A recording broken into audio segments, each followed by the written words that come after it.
दोस्तों आज हम लोग बात करेंगे दशराग युद्ध के बारे में। इसका उल्लेख जो है ऋग्वेद में मिलता है और ऋग्वेद में उल्लेख मिलता है कि आर्यों और अनार्यों के मध्य एक युद्ध हुआ और इसी युद्ध को आगे देवासुर संग्राम के नाम से जाना जाता है। अब प्रश्न उठता है कि आर्य कौन थे? तो दोस्तों जो मध्य एशिया से पशुओं को चराते हुए कबीलाई समूह के रूप में भारत में प्रवेश किया वो आर्य थे। और दूसरा कौन पक्ष था? अनार्य। अनार्य जो यहाँ के मूल निवासी थे उन्हीं को अनार्य कहा गया है। अब प्रश्न ये उठता है कि ये युद्ध क्यों हुआ, इसके पीछे कारण क्या था? दरअसल में ऋग्वैदिक काल का जो प्रारंभिक दौर था वो पूरी तरीके से कबीलाई समूह था और उनका प्रमुख व्यवसाय पशुपालन था। लेकिन जैसे जैसे ऋग्वैदिक काल बीत रहा था आर्यों की धीरे धीरे बस्तियां यानी कबीलाई समूह स्थायी रूप से रहने लगा था। ऋग्वैदिक काल के प्रारंभिक दौर में जो लड़ाइयां होती थी, युद्ध होते थे, वो पशुओं के लिए होते थे। लेकिन अब जब स्थायी रूप से वो बसना शुरू कर दिए तो इनकी लड़ाइयां किसके लिए? क्षेत्र विस्तार के लिए होने लगे।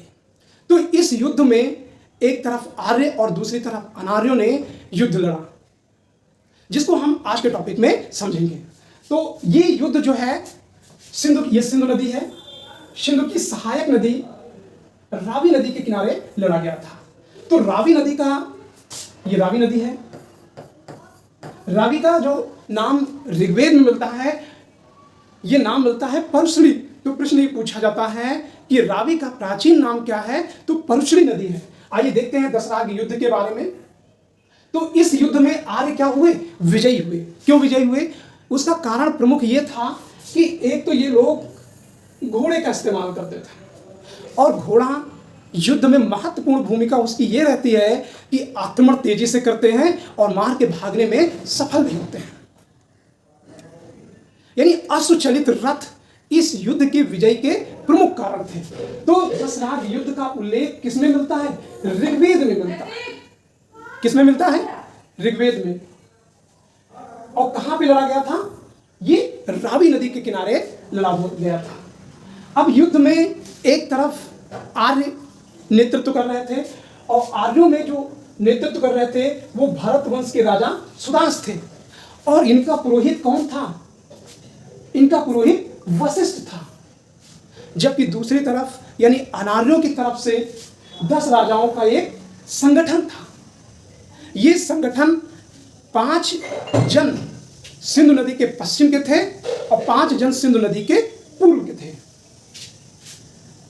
तो अनार्यों का जो पुरोहित थे उस पक्ष में विश्वामित्र इस युद्ध का नेतृत्व कर रहे थे।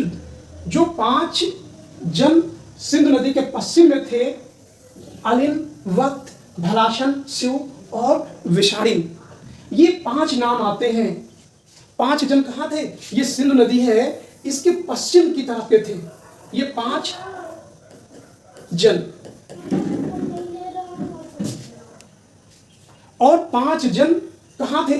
सिंधु नदी के पूर्व। अब इसमें प्रश्न कैसे पूछा जाता है कि 5 जन सिंधु नदी के पश्चिम के कौन से थे?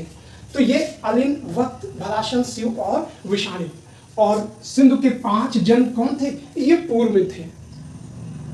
और इन दोनों ने क्या किया? एक संगठन बनाया और यही क्या है?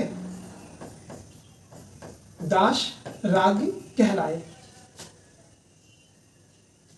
और ये जो है सप्त सैंधव क्षेत्र में रहते थे, यानी इस बीच के थे। युद्ध में सभी जातियों और अनार्यों ने भाग लिया और अनार्यों का जो नेता था वो कौन था? भेद था। कौन? भेद था। और इन 10 राजाओं का जो नेतृत्व करता था वो संभरण नाम आता है। तो ये आपका दशराग युद्ध था।